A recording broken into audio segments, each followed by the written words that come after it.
I'm going to show you how to use Ableton's Roar device, the rare one, to make crazy sounds like this one.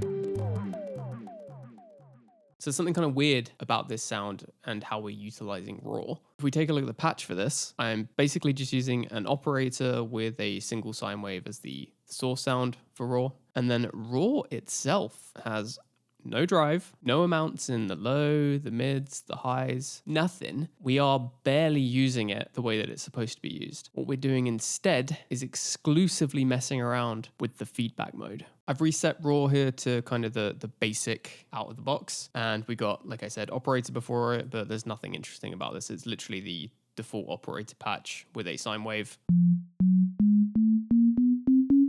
So how are we using Roar? Like I said, ignoring drive, ignoring all of these guys, we just care about feedback mode here. This is one of those overlooked aspects of Roar that is usually used in tandem with, distortion, stuff like that, things that it actually is used for. But what's interesting about this is we can just use feedback mode as essentially a delay effect. So if I play something a little bit higher on the keyboard and increase the amount here, watch what happens.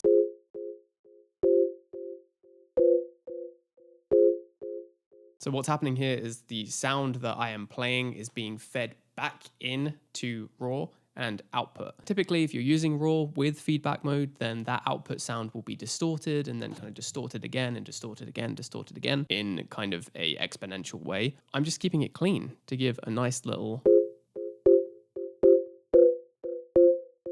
basic delay. What we can do with this is mess around with this time offset to create some really interesting sound. So as I play, I'm going to pull back this feedback time mode a bit, and we can kind of just see what that does to the effect.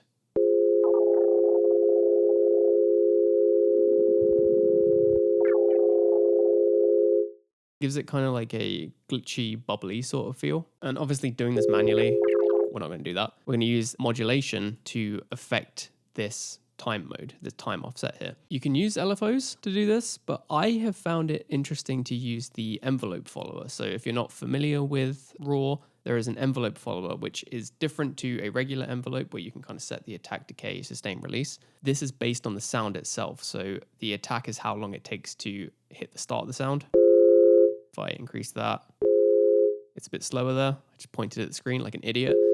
There you go, done.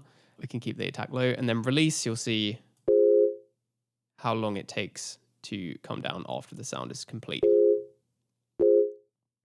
And then the threshold is sort of when it starts. So I'm going to map this envelope to this time offset here. So if I go into the matrix and select the offset, because basically you have to select the thing for it to be targeted. If I do that, then I can use envelope all the way up, and then putting this all the way to the top will get us that kind of strange sound.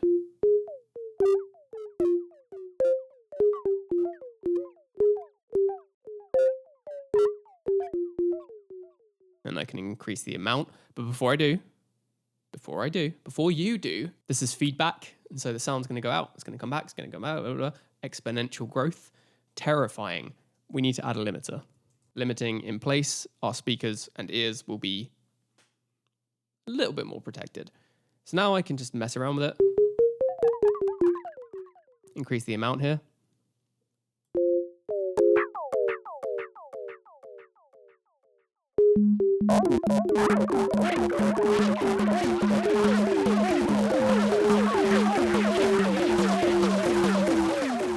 And then messing with like the release will do some different things.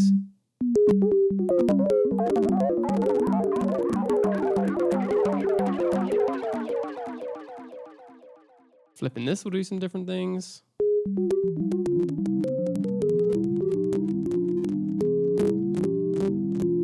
Okay. So obviously flipping the way that the envelope is affecting that offset is going to either speed it up or slow it down. So if we go this way, it's going to speed it up.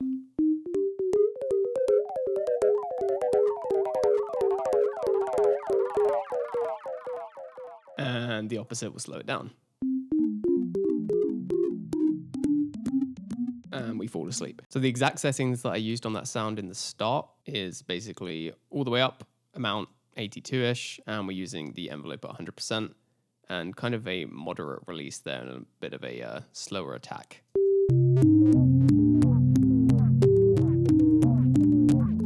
Well, that sounded horrendous because I'm playing two at the same time.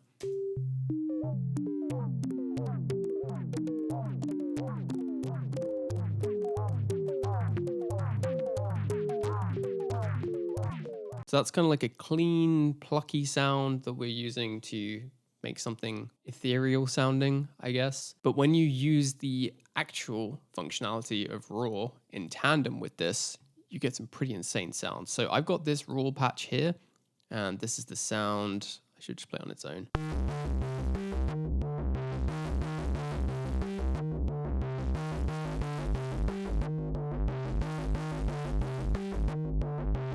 And that's how it sounds without any feedback, but as I increase the feedback, listen to what happens.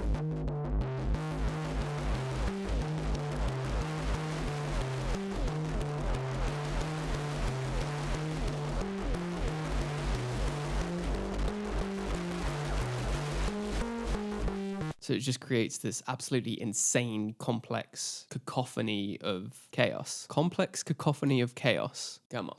Come on. All right. But how sick does that sound?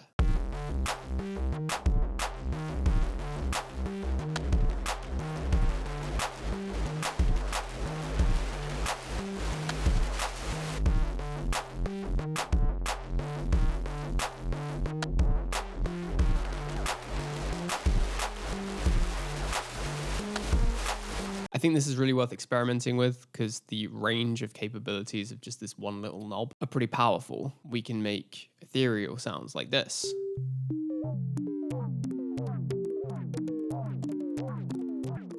Or absolutely chaotic sounds like this.